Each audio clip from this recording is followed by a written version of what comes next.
বিসমিল্লাহির রহমানির রহিম। Collectorate public school and college Bogura online ক্লাসে সবাইকে শুভেচ্ছা ও স্বাগতম।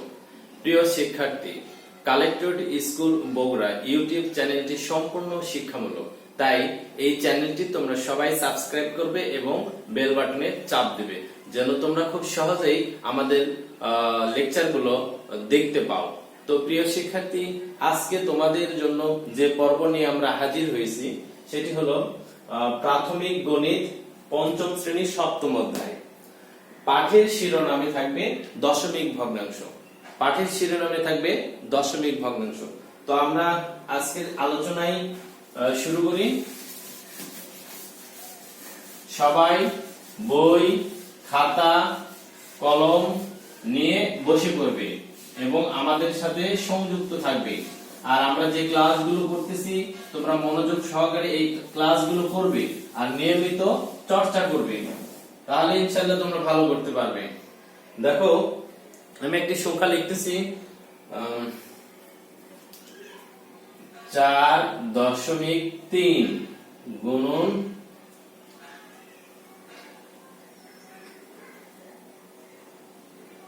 3.5। তাহলে দেখো, এইটা একটা কি সংখ্যা? দশমিক সংখ্যা। এইটাও একটা কি সংখ্যা? দশমিক সংখ্যা। তার মানে আজকের শিক্ষণফল হলো দশমিক ভগ্নাংশ দিয়ে গুণ প্রক্রিয়ায় সমাধান করতে পারা। তো এই গুণ প্রক্রিয়াটা আমরা কিভাবে করব? দেখো,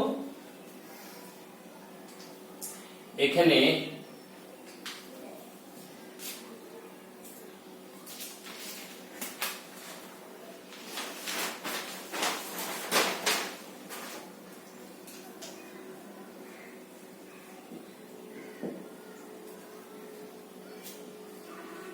চার দশমিক 3.5 গুণন। আচ্ছা, প্রথমে আমি তোমাদের ছোট সংখ্যা দিয়ে আলোচনা করি।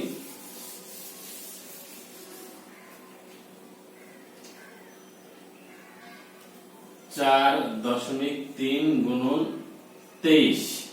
প্রথমে আমি দশমিক ভগ্নাংশকে পূর্ণ সংখ্যা দিয়ে গুণটা আগে দেব। তাহলে 4.3 গুণ হলো 23। এই গুণটা করার জন্য আমরা প্রথমে চিন্তা করি, দশমিক বিন্দুর কথা চিন্তা না করে স্বাভাবিক প্রক্রিয়ায় আমরা এটাকে গুণ করব। অর্থাৎ এখানে যে দশমিক বিন্দু আছে এইটার চিন্তা বাদ দিয়ে স্বাভাবিক প্রক্রিয়ায় আমরা এই গুণটা করব। তাহলে যদি গুণ করি, 3 দিয়ে 3 কে গুণ করলে 3 3 একে 9, 3 4 12, 0 এক ঘর নিচে, এককের নিচে 0। এরপর দেখো 2 দিয়ে গুণ, এককের ঘর গুণ হয়ে গেছে, দশকের ঘর। তাহলে 3 দুগুণে 6, 4 দুগুণে 8। তাহলে গুণ শেষ। এখন দেখো এখানে এই যে দশমিকের ডানে কয়টা অঙ্ক আছে? একটা। তার মানে ডান দিক থেকে দশমিক আছে কয় ঘর পরে? এক ঘর পরে। আমরা গুণফলে এসে আগে যোগ করে নেই, 9 6 2 8 8 আর 9। এখন এই জায়গাতে আমরা দশমিকটা দিব।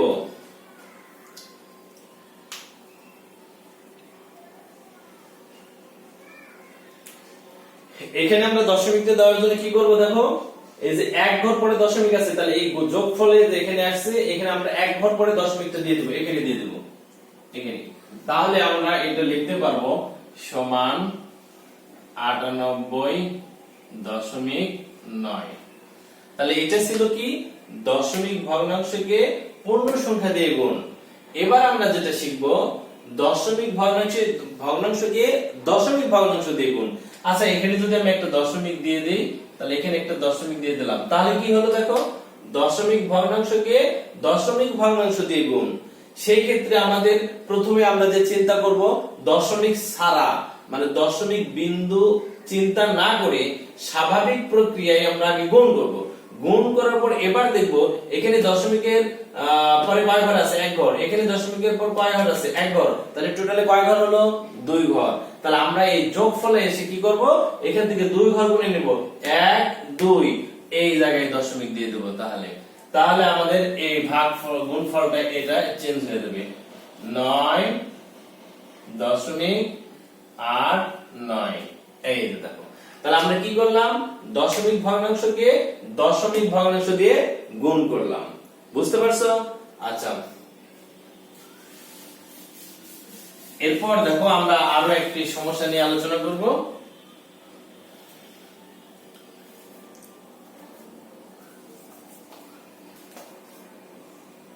18.251 গুণন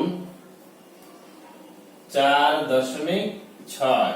আচ্ছা, এইবার আমরা দশমিক ভগ্নাংশকে দশমিক ভগ্নাংশ দিয়ে গুণ করব। তাহলে গুণের ক্ষেত্রে প্রথমে আমরা দশমিক বিন্দু চিন্তা না করে স্বাভাবিক প্রক্রিয়ায় কি করব, গুণ করব। তাহলে 18.251 আর 4.6 এইটা লিখবো যে এখানে। আচ্ছা, এখন দেখো আমরা স্বাভাবিক প্রক্রিয়ায় অর্থাৎ দশমিক বিন্দু চিন্তা না করে স্বাভাবিক প্রক্রিয়ায় এইটাকে কি করব, গুণ করব।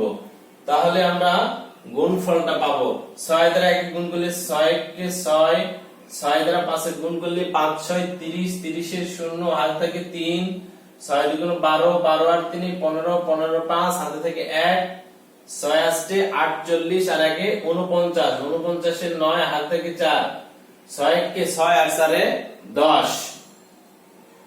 আচ্ছা, এবার এককের ঘরে 0, এবার 4 দিয়ে দশকের ঘর দিয়ে দশমাংশ দিয়ে 4 দিয়ে গুণ করলে 4 1 কে 4, 4 5 20 0 হাতে থেকে 2, 4 দুগুণ 8 আর 2 10 এর 0 হাতে থেকে 1, 4 আসতে 32 আর 1 33 এর 3 হাতে থেকে 3, 4 কে 4 আর 3 7।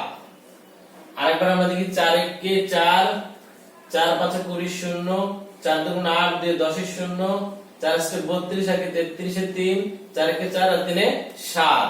এবার আমরা নিচ দিয়ে টান দিব, যোগ করব। কি করব, যোগ করব। 6 কে 6, 4 কে 4, 5 কে 5, 9 3 7 আর 8। আচ্ছা, আমাদের গুণফলটা হয়ে গেছে, গুণফল পেয়ে গেছি। এখন আমরা দেখব যে গুণ্য এবং গুণকে কয়টা করে দশমিকের উপর কয়টা করে ঘর আছে। এখানে দেখো 1টা 2টা 3টা, আর এখানে কয়টা, একটা। তাহলে 3টা আর একটা কয়টা হলো, 4টা। তাহলে আমরা গুণফলে 1 2 3 4 4 ঘর পরে দশমিক বিন্দু দিয়ে দিব।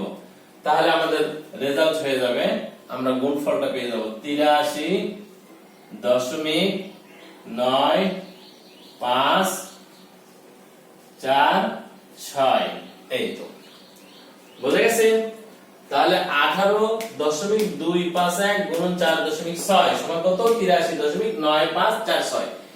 এই যে এই গুণটা যদি পরীক্ষায় আসে তাহলে তোমাদের এরকম রাফ দেখাতে হবে। বুঝতে পারছো? অবশ্যই তোমরা রাফ করবে, আর রাফ না করলে 1 নাম্বার করে কাটা যাবে কিন্তু।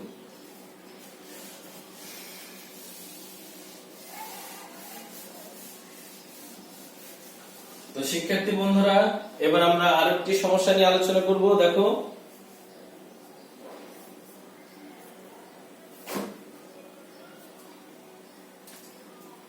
একটু ব্যতিক্রমে আমরা আলোচনা করব। 2.13 গুণন 6, এত গুণটি ব্যাখ্যা করো।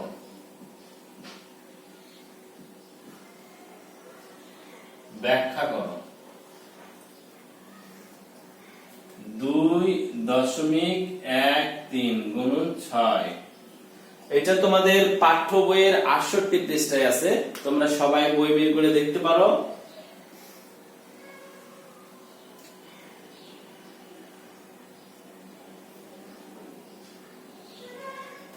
প্রশ্ন হলো 2.13 হলো 0.01 এর শূন্যস্থান এত একক। একটা প্রশ্ন। তারপর 2.13 এত হলো 0.01 এর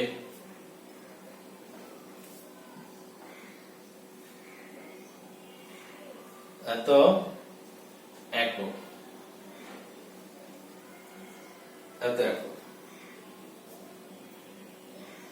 এভাবে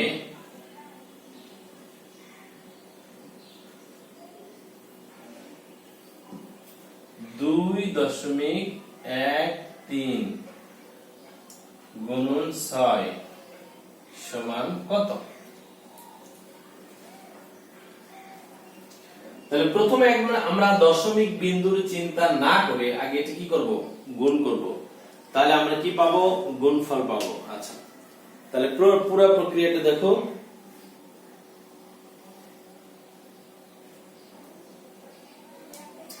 তাহলে 2.13 হলো 0.01 এর 213 একক। 213 একক, এই যে দশমিক বিন্দু বাদ দিয়ে যেটা থাকবে সেটাই আমরা বলবো 213 একক। আর 2.13 হলো 0.01 এর 213 গুণন 6 এত একক। এখন এই গুণফলটা আমরা আগে যে শিখে আসলাম সেই নিয়মে আমরা এটাকে প্রয়োগ করব। আমরা শিখে আসলাম কি, যে এই গুণফলটা যেটা শিখছি সেটা হলো, আমি উপরে দেখাচ্ছি দেখো, এইগুলো মিশালাম।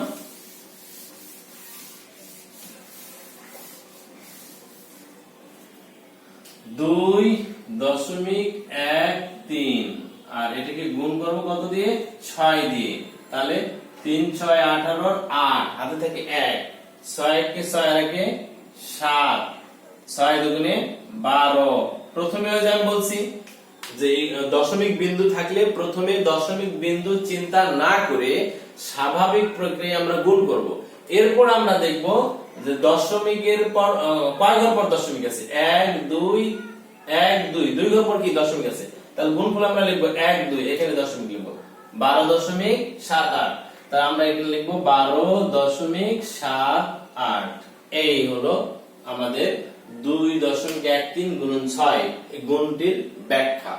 এর পরবর্তীতে তোমাদের পরীক্ষায় এই ধরনের অঙ্ক আসলে তোমরা অবশ্যই করতে পারবে এবং কোনো ভুল হবে না। তো আমরা আরেকটি সমস্যার সমাধান করার চেষ্টা করব। তোমরা দেখো,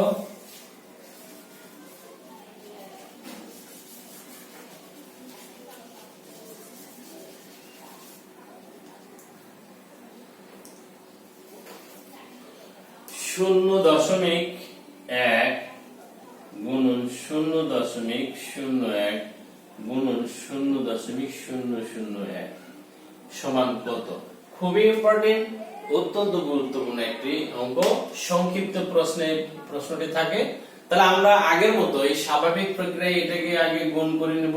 এখানে 0.1 0.01 আমরা আগে কি করব, দশমিক বিন্দু চিন্তা না করে গুণ করব। তাহলে 1 দ্বারা একক গুণ করলে 1 আর 0 দ্বারা একক গুণ করলে 0, প্রয়োজন নাই। এখন আমরা দেখব দশমিক বিন্দুর ডানে কয়টা শূন্য আছে। এখানে আছে একটা, এখানে আছে দুইটা, 1 2 3, মোট কয়টা হলো 3টা। তাহলে আমাদের গুণফলে ঘর আছে কয়টা, একটা। প্রয়োজন কত, আরো 2টা ঘর। তাহলে প্রয়োজন অনুযায়ী, যদি ঘর না থাকে প্রয়োজন অনুযায়ী আমরা কি করব, শূন্য দিয়ে নেব। তাহলে এখানে একটা শূন্য, এখানে একটা শূন্য, দশমিক দিয়ে তার আগে একটা শূন্য। আবার যেহেতু দুইটি প্রক্রিয়া গুণটি হচ্ছে, আবার আমরা কি করব, এই গুণফল দ্বারা এটাকে গুণ করব, 0.001 0.001। আচ্ছা, গুণ আমি সহজ করে বলি তোমাদের, এগুলো সব বাদ, শুধু 1 আর 1 গুণ করব 1। আচ্ছা, 1 আর 0 দিয়ে গুণ করলে তো সব কি হয়ে যাবে, শূন্য হয়ে যাবে। এখন দেখবো আমরা এখানে কয়টা শূন্য আছে, দশমিক কয় ঘর পর দশমিক আছে, 1 2 3, এখানে 1 2 3। তাহলে 3 এর 3 কত হলো, 6। কিন্তু আমাদের এখানে ঘর আছে কয়টা, একটা। তাহলে আমাদের কয়টি ঘর প্রয়োজন, আরো 5টি ঘর প্রয়োজন। তাহলে প্রয়োজন অনুযায়ী আমরা 5টা শূন্য দিব, 1 2 3 4 5 দশমিক দিয়ে সামনে একটা শূন্য, তাহলে এইটার উত্তর হলো 0.12345 তাহলে এই ধরনের অঙ্ক আসলে তোমরা অবশ্যই উত্তর করতে পারবে। তাহলে এটার অ্যান্সার হলো 0.0000 অর্থাৎ 5টা শূন্য 1। এরপর দেখো আমি এই টাইপের আরেকটা অঙ্ক তোমাদের দেখাচ্ছি।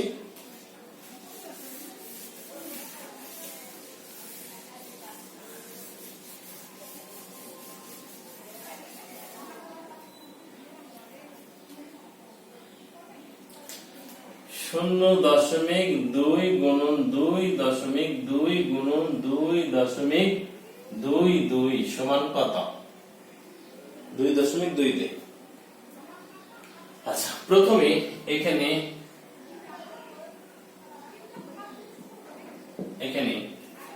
0.2 আমরা এই চাকে দেখবো বড় সংখ্যা গুণ করার সুবিধার্থে ছোট সংখ্যাটিকে গুণক ধরা কি সুবিধাজনক। তাহলে গুণ করার সুবিধার্থে ছোট সংখ্যাটিকে আমরা গুণক ধরবো। তাহলে এটা 2.2 0.2, তাহলে গুণ করলে 2 দুগুণে 4 2 দুগুণে 4। এবার দেখো কয় ঘর পর দশমিক আছে? 1 ঘর পর দশমিক 1 ঘর পর দশমিক, তাহলে টোটাল কয় ঘর হলো? গুণ এবং গুণকে 2 ঘর হলো, তাহলে 1 2 এখানে দশমিক সামনে একটা শূন্য। আবার 0. আচ্ছা আমরা বড় সংখ্যাটাকে নিব 2.22 আর 0.44। আচ্ছা, তাহলে গুণ করি 4 দুগুণে 8 4 দুগুণে 8 4 দুগুণে 8 এককের ঘরে 0 4 দুগুণে 8 4 দুগুণে 8 4 দুগুণে 8 শূন্য দ্বারা গুণ করতে প্রয়োজন নাই। তাহলে এবার দেখো যোগ করব 8 8 আর 8 16 6 হাতে থেকে 1 8 আর 16 আর 1 17 7 8 আর 1 9। এখন আমরা এখানে হিসাব করে দেখব কয় ঘর আছে। একটা দুটা গুণকে আছে 2 ঘর, 2 ঘরের পর দশমিক, আবার গুণে আছে 1 2 তারপর দশমিক। তাহলে এখানে দুইটা কয়টা হলো? 4টা। তাহলে আমরা এখানে 4 ঘর গুণে নেব 1 2 3 4, সামনে একটা দশমিক, তাহলে এখানে দশমিক দিয়ে সামনে শূন্য, তাহলে এটার উত্তর হলো 0.978। মনে রাখবা দশমিকের পর সংখ্যাগুলো অঙ্কগুলো ভেঙে ভেঙে বলতে হয়, একসাথে বলতে পারবে না। 9768 বলা যাবে না, 0.9768 এভাবে বলতে হবে, ঠিক আছে? তো সবাইকে ধন্যবাদ। আজকের মতো এই পর্যন্তই। আগামী দিনে আমরা ভাগ প্রক্রিয়া নিয়ে আলোচনা করব। সবাই ভালো থাকবে, সুস্থ থাকবে এবং স্বাস্থ্যবিধি মেনে চলবে। খোদা হাফেজ।